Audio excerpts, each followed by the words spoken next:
decir un poco qué es lo que tiene que ver todo esto que os planteáis alrededor del observatorio con la actividad del EIT. Me parece que mi aportación puede ser el aportar una dimensión europea. Entonces, el rector me invitaba a hablar de la Unión Europea y su política de innovación. Seré un poco más modesto para plantear las respuestas que desde el EIT se quieren dar a una forma nueva de hacer política de innovación a nivel de la Unión Europea. Antes de eso empezaría, digamos, a plantear la cuestión aclarando conceptos. Quizá es algo que esté un poco de sobra, pero podríamos empezar con hacer un apunte en el sentido de que no creo que sea necesario aclarar todos estos conceptos. Es una audiencia que conoce bien todo esto. En algunos casos conviene reiterarlo. Es curioso decir que en un mundo tan turbulento y donde hay tantos retos, si hay un consenso que emerge de manera muy clara es precisamente el de la innovación. Y esto a diferentes escalas, a escala regional, escala nacional, escala internacional. Y esto es quizá lo que nos tiene que mover a la acción. ¿Por qué, sin embargo, Europa no está, digamos, no está produciendo todo lo que podría, ¿no? Esta es quizá una pregunta más interesante. O el gap de innovación con Estados Unidos, ¿cómo se explica? Pues no es porque Europa no pueda aportar en estos diferentes ámbitos de la investigación, de la invención, de la transferencia, de la innovación, sino porque quizá las fórmulas que se han practicado hasta el momento no, digamos, son las mejores. Y esto es justamente lo que se le encarga al EIT, que se plantee formas nuevas de hacer innovación. Y esto desde un apunte también muy personal, porque si se ha puesto mucho énfasis en otros vehículos del conocimiento, las publicaciones, las patentes, etcétera, se ha olvidado quizá que la gente es la que hace la diferencia. Y esto es precisamente lo que nos planteamos en el EIT. Por darle a una perspectiva más académica, y puesto que está Juan Mulet en la sala, hay investigación que demuestra que este gap de innovación de Estados Unidos con Europa, o de Europa con Estados Unidos, se explica precisamente por la falta de empresas de nueva creación que son más una realidad en Estados Unidos que en Europa. Si exageramos esto, podríamos reflexionar alrededor de lo que es historia. Muchas de las grandes multinacionales en Europa todavía se siguen asociando con empresas, son grandes empresas. Estas empresas se crearon en Europa alrededor del empuje de determinadas personas.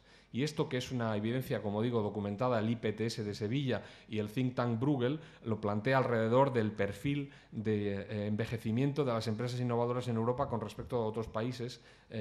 Bueno, pues es precisamente el problema que tenemos que atacar.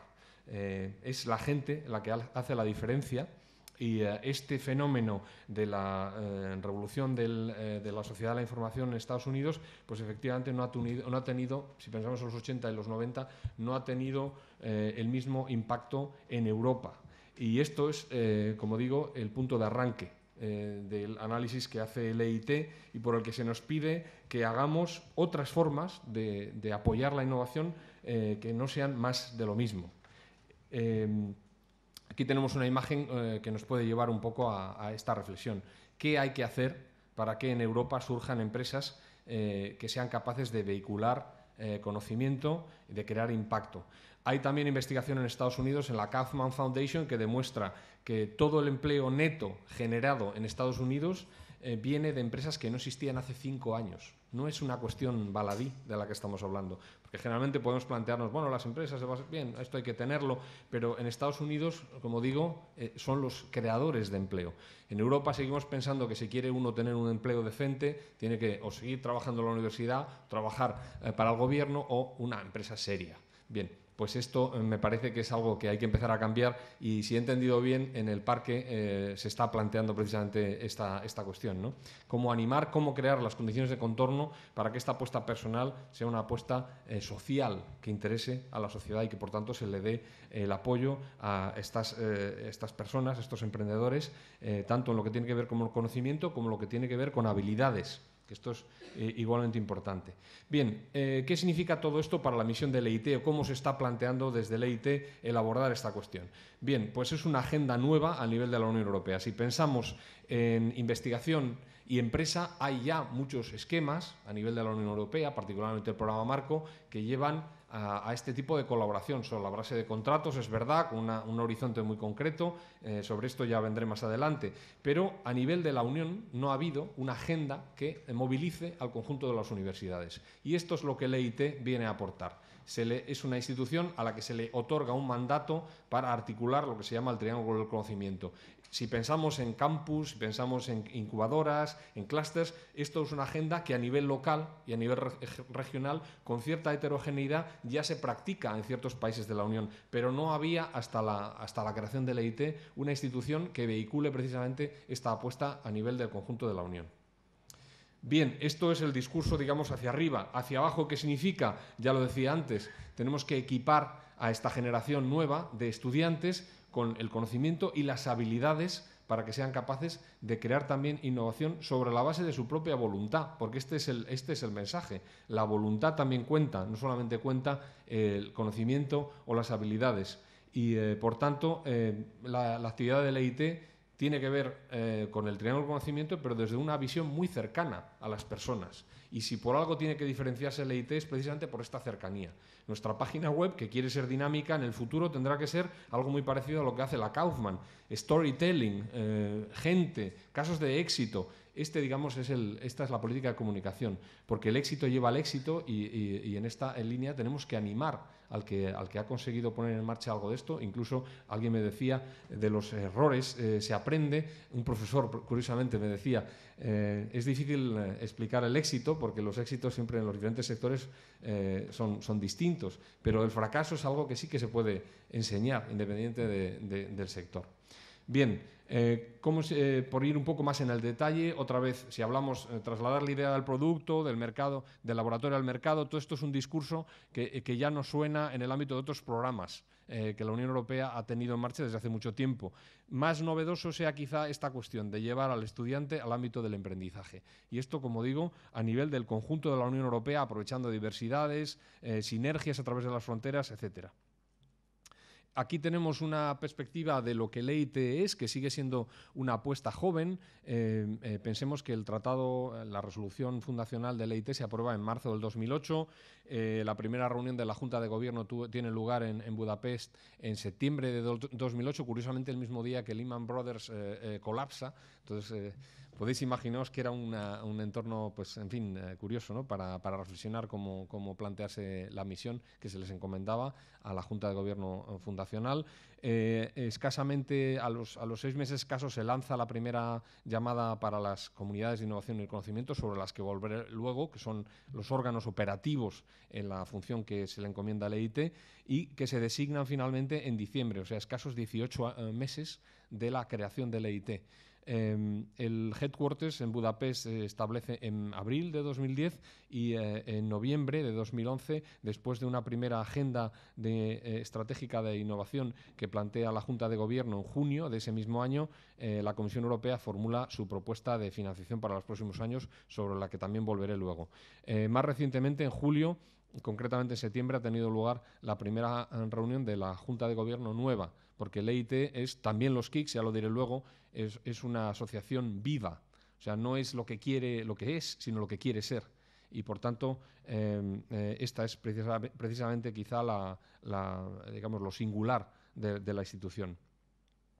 Bien, ¿cómo podemos plantearnos todo esto? Desde luego no desde una oficina en Budapest que financie proyectos al estilo del programa Marco. Para eso no tendría ni sentido ni tan siquiera una estructura separada.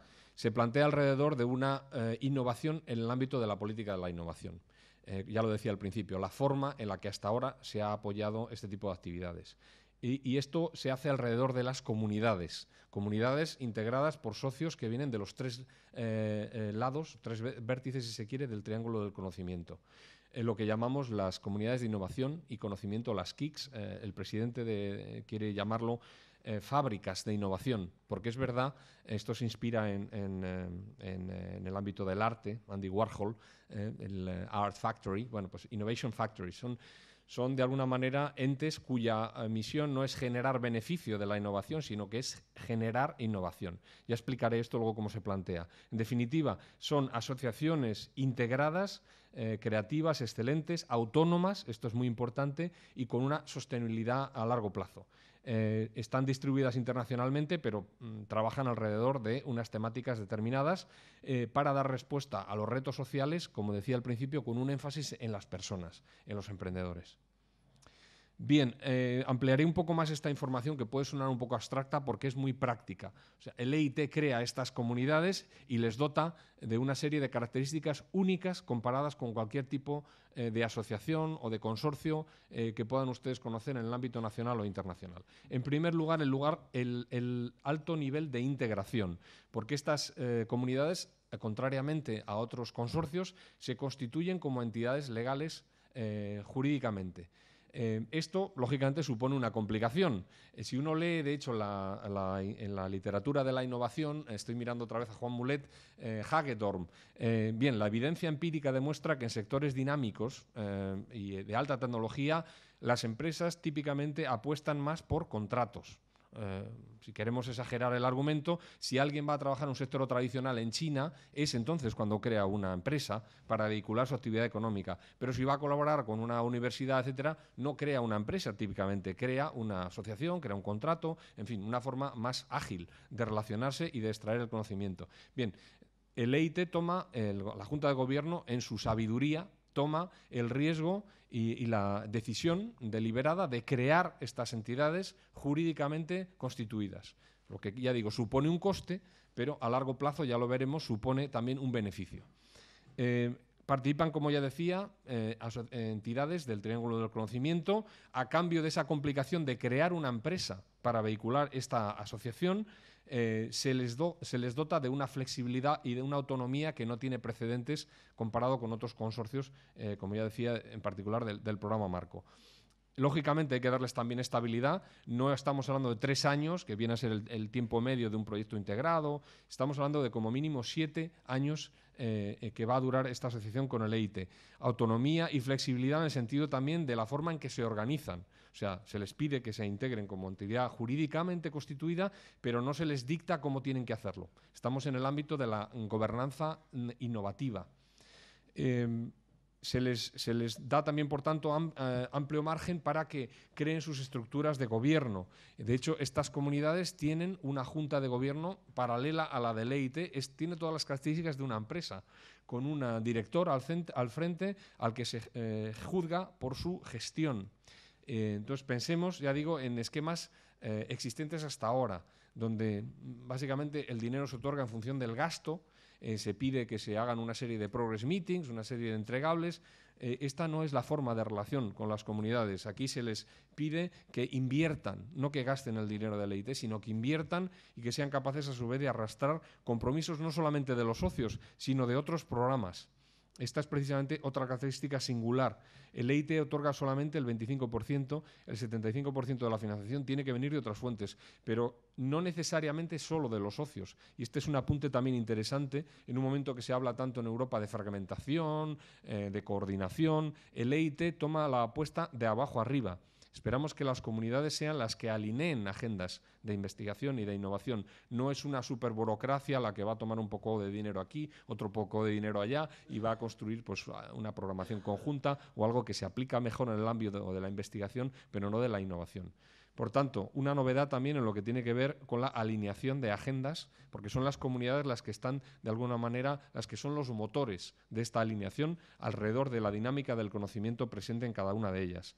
Otra cuestión también diferencial de las KICs es la presencia física. Contrariamente, otra vez, a otros consorcios en los que los socios mantienen su ubicación, aquí se pide que cristalicen su colaboración alrededor de lo que se han llamado Collocation Centers. Son centros donde coincide la actividad de los socios del Triángulo del Conocimiento para extraer lo mejor de las complementariedades de los socios y equipar a los emprendedores en particular de los mejores conocimientos y habilidades. Cada una de estas comunidades tiene entre 5 y 6 collocation centers. Son espacios físicos que tienen una vocación de permanencia, donde se hace algo más, lógicamente, que lo que haría una incubadora. Otra cuestión que ya he señalado antes es el énfasis en resultados. El EIT quiere ver resultados, no solamente un gasto razonable y responsable de la inversión. Por tanto, la métrica que establecemos con las comunidades de innovación se articula alrededor de indicadores. Nuestra financiación se va a otorgar anualmente alrededor de una parrilla de indicadores en virtud de por una parte del desempeño de cada una de estas comunidades y por otra también de la ambición en sus planes de negocio. Y, en definitiva, todo esto tiene mucho que ver con la cultura, porque necesitamos cambiar, ya lo decía al principio, la forma en la que se hacen las cosas, y esto también se lo tiene que aplicar, lógicamente, el EIT. Como verán, de todo esto hay mucha inspiración en la forma de trabajo del EIT y su asociación con las KICs del mundo de la empresa, porque las KICs tienen todas las características de una empresa y esto es interesante porque nunca se ha dudado de que la empresa tiene un papel en la innovación, pero nunca, desde mi punto de vista, la empresa en sus prácticas se ha integrado tanto en la forma de hacer una política de innovación. Esta es la diferencia. No es un agente, sino que es también forma parte de la gobernanza. Las empresas que participan en las KIC deciden y, desde luego, el EIT no controla a las KICs, sino que facilita su trabajo. La forma de relación, como ya decía al principio, es radicalmente distinta de la que podríamos pensar entre una administración y un beneficiario de una subvención. Es, digamos, va mucho más allá. No esperamos únicamente que se gasten el dinero, sino, como digo, que se invierta y buscando efectos de apalancamiento. Bien, daré una pincelada más sobre las tres comunidades, ya buscando una plasmación de todo este discurso, en las tres que tenemos en marcha. Valencia es particularmente activa, lógicamente, en una de ellas y, por lo tanto, no me voy a extender excesivamente, me imagino que lo conocen bien. Las tres comunidades trabajan en el ámbito del cambio climático, de la sociedad de la información y la innovación energética. Aquí tiene una evolución también del número de socios y esto es indicativo porque, particularmente en lo que tiene que ver con empresas, lógicamente en la primera etapa las universidades fueron las que estuvieron, digamos, en la génesis de estas comunidades, pero al cabo de 2 años escasamente observamos una participación que se incrementa del ámbito de la industria y esto es, como digo, sintomático porque es justamente lo contrario a lo que está pasando en otros programas europeos, donde la industria cada vez participa menos. No es el caso de España, afortunadamente. El CETI creo que ha hecho una buena labor, pero en el conjunto de la Unión Europea la empresa cada vez participa menos y en el EIT, sin embargo, vemos que cada vez participa más. Quizá algo tenga que ver con que el modelo de una KIC es una empresa y las empresas, lógicamente, entienden la forma de trabajo de otras empresas. Esta es la realidad. Cada vez vemos más empresas participando. Esto es así particularmente en el ámbito de la KIC Innoenergía. Es verdad que ahí hablamos de un sector que ya existe, donde hay elementos de una cadena de valor. Es más fácil quizá articular colaboraciones interempresariales. Pero también en el ámbito de la KIC de Climate, donde no hay un sector. Precisamente ese es el reto que se plantea, el crear un sector de la mano de emprendedores. Y también en Innoenergía. En definitiva, estamos hablando de casi ya 300 socios en el espacio de 2 años, escasamente. Como digo, en otros programas, el que un socio se sume o se vaya es un drama. Aquí, precisamente, es lo que buscamos. Estas comunidades tienen autoridad y autonomía para decidir, de manera que son comunidades abiertas, de manera que si un socio del ámbito público o del ámbito privado tiene una buena oferta de valor, las comunidades van a examinarla. O sea, que forma parte, no es un drama, sino todo lo contrario, forma parte de la dinámica que queremos crear, tanto a nivel de la comunidad como del EIT en su conjunto. Aquí tienen también lo que indicaba ya antes de alineamiento de agendas. Hay mucho énfasis esto de la fragmentación, la programación conjunta. El EIT ha tomado justamente el camino diagonalmente opuesto, que es que sean las comunidades quienes indiquen qué apoyos necesitan a nivel regional, a nivel nacional, a nivel europeo.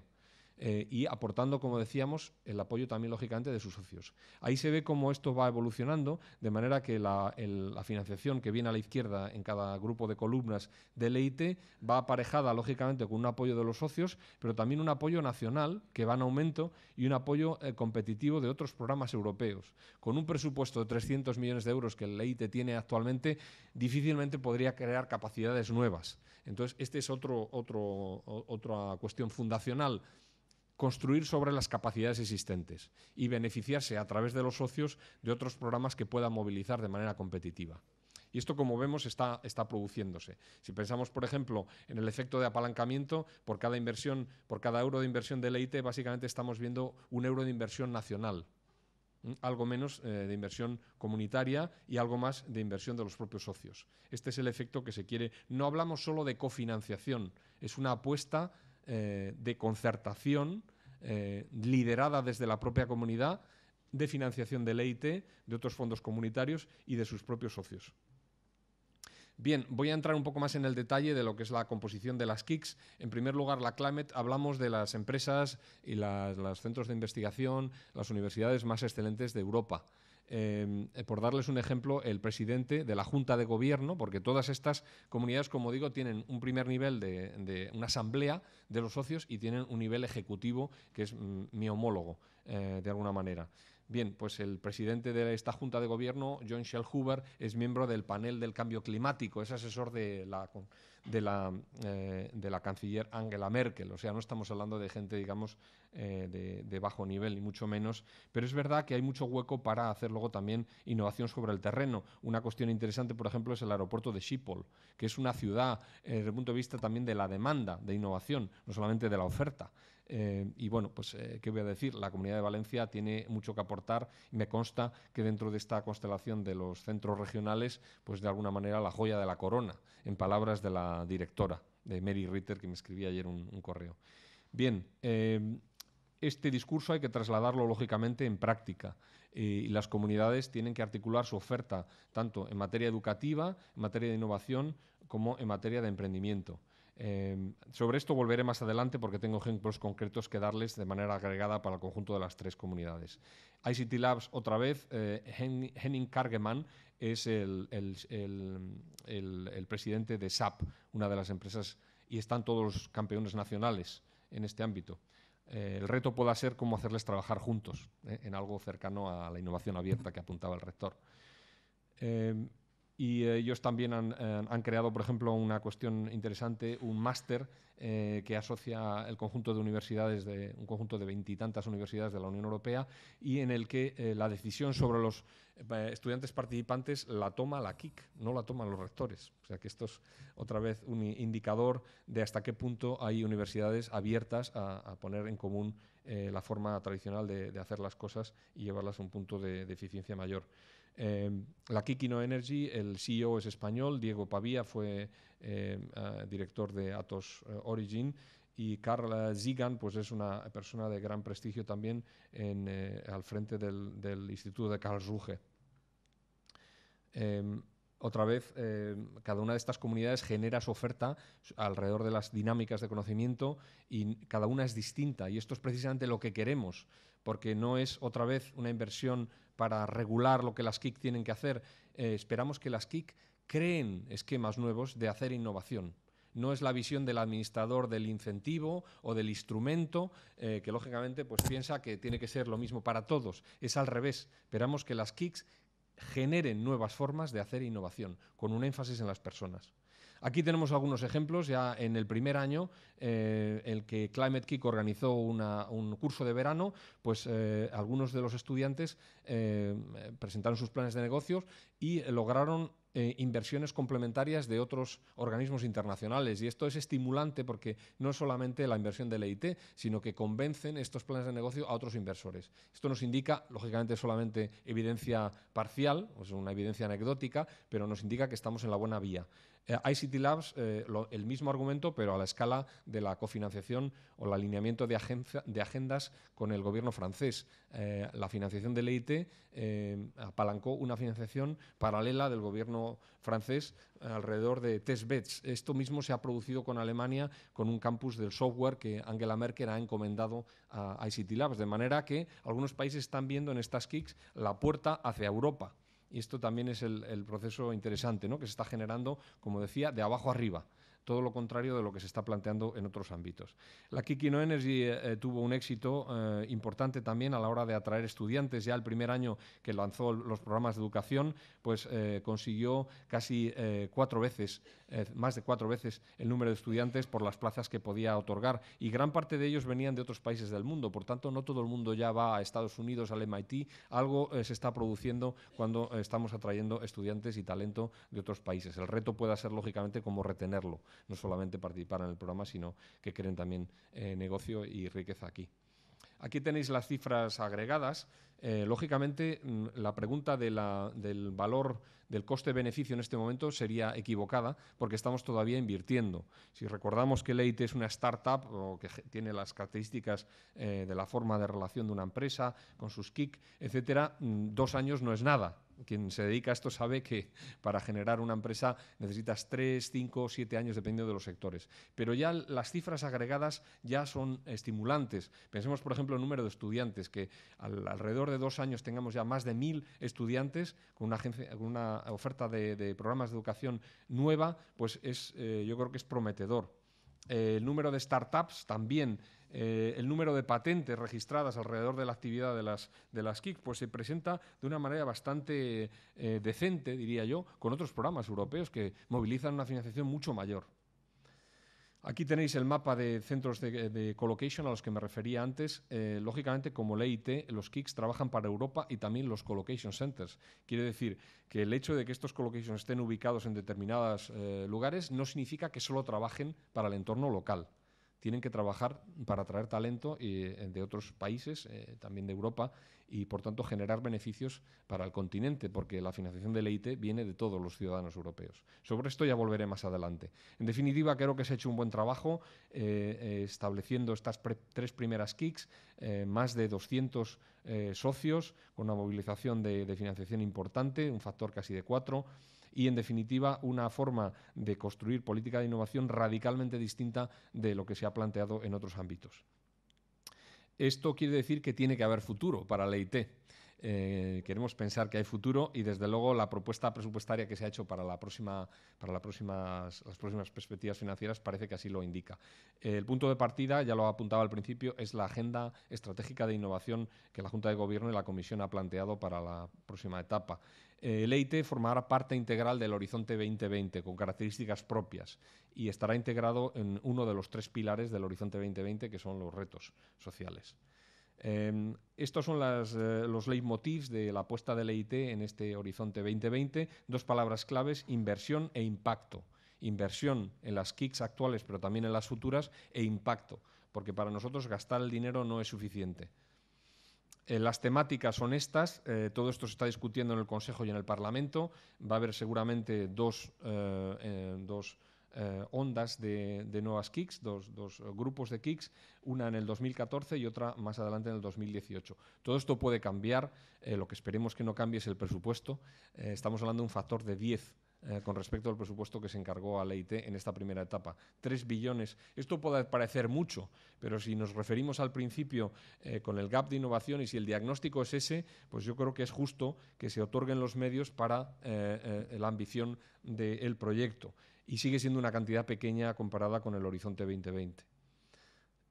Esta es una transparencia importante porque alrededor de todo esto nos podemos perder olvidando la importancia de las universidades. Las universidades son agentes de cambio y en el EIT, si por algo se distingue el EIT, precisamente es por esta particularidad que moviliza a las universidades a nivel del conjunto de la Unión Europea. Yo animo desde luego a los rectores a seguir en esta línea de hacer un diagnóstico, porque el EIT tampoco va a dar respuesta a todo, pero desde luego se puede plantear, creo que ese es el objetivo de Abaco, pero también de los campus de excelencia del conjunto del Estado, de ver cuáles son las áreas donde España y la Comunidad Valenciana puede apostar.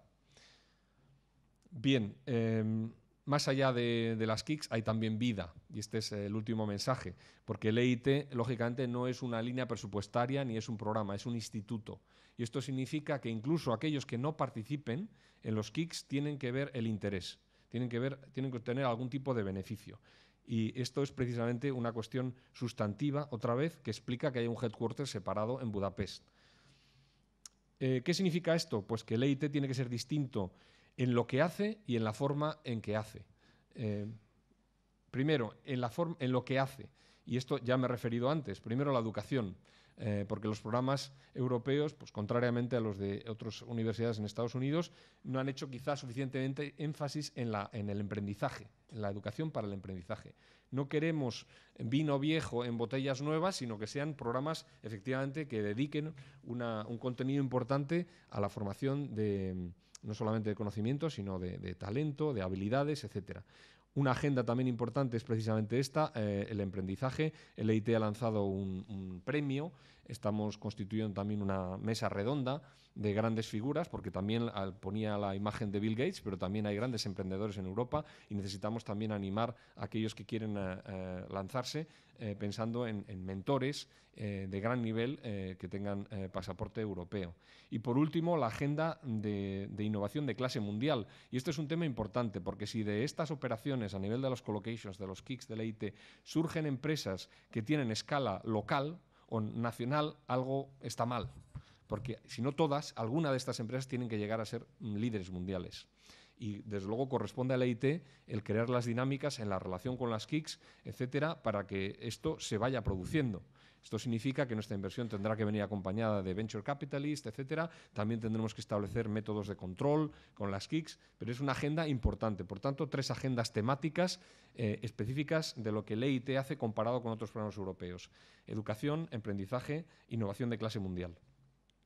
También queremos ser distintos en la forma en que hacemos las cosas. Y esto, otra vez, son 3 agendas. La primera, ya lo decía antes, el énfasis en resultados, alrededor de una financiación que se otorga en función de desempeño y de objetivos. Esto es algo radicalmente nuevo del programa Marco, por ejemplo, donde se plantea un ranking de proyectos, se financian los excelentes. Aquí no vamos a financiar de manera plurianual, financiamos de manera anual y además en base competitiva. O sea, que es lo más parecido a un portfolio de inversiones que haría un venture capitalist con sus startups, en este caso los KICs. Aquí hay mucha inspiración, como se ve, del mundo de la empresa en general y del mundo del venture capital en particular. Segunda agenda, simplificación, porque si el EIT se espera también que el EIT haga las cosas más sencillas. Ahí hemos avanzado bastante, desde luego la relación con las KICs es mucho más flexible, pero se espera que el EIT sea también la cabeza de puente para simplificar en materia de lump sums, de flat rates, etcétera, particularmente en programas de educación. Y por último, una agenda también importante que explica que somos un instituto en una línea presupuestaria, que es la diseminación. Y no esperamos solamente que la diseminación se haga alrededor de los proyectos o las KICs, sino que el EIT como institución tiene que tener una agenda de diseminación, de manera que incluso aquellos que no participen en las KICs obtengan algún tipo de beneficio. Y para esto les he traído, le entregaba al rector algún ejemplar, la primera de las publicaciones que esperamos que sean más frecuentes en el futuro de buenas prácticas de las KICs. De alguna manera nuestra misión consiste en extraer estas prácticas y ponerlas, facilitar que otros gobiernos, comunidades, regiones las pongan a funcionar más allá del perímetro de la financiación que el EIT puede movilizar. Les animo a que echen un vistazo. Es la primera, ya digo, ya estamos preparando la segunda. Me gustaría ver por lo menos una al año. La tienen disponible en la página web. Bien, con todo esto querría terminar reiterando la visión del EIT para constituirse en un instituto en el que todas estas palabras que aparecen ahí son importantes: el emprendizaje, el impacto y la inversión. Ya digo, todo menos más de lo mismo. Esto es precisamente lo que no nos podemos permitir, porque para eso sencillamente no haría falta crear una estructura separada, otorgar un presupuesto con unas condiciones distintas, etcétera. Esto esperamos que cree, lógicamente, entregables distintos, particularmente en relación a la gente, y que los participantes, también de la Comunidad Valenciana, los pioneros, etcétera, que participen alrededor de estos programas, pues vean la diferencia y que participen de la diferencia a la sociedad, creando riqueza y creando empleo. Pero tiene que haber también, como decía, entregables inducidos, de manera que si en el futuro alguien piensa en el triángulo del conocimiento, dentro de unos años pues venga como natural. Hay que ir a Budapest porque ahí es donde saben de estas cosas. Y esta es la visión que nos anima, ya digo, como Instituto de Europa.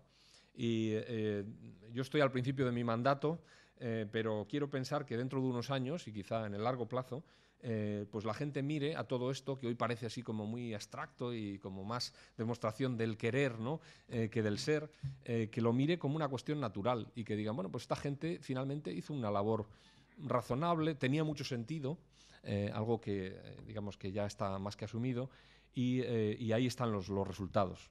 Esto es un poco lo que nos tiene que animar, porque desde luego más de lo mismo, pues como ya he reiterado, pues no parece que sea la solución. Y esto es precisamente lo estimulante de la labor del EIT, que cristaliza todas estas expectativas, ¿no? De que Europa se plantee otras formas de hacer las cosas. Por tanto, les voy a animar también a que participen de toda esta dinámica en la próxima conferencia del EIT, que tiene lugar en la presidencia chipriota el 8 y 9 de noviembre.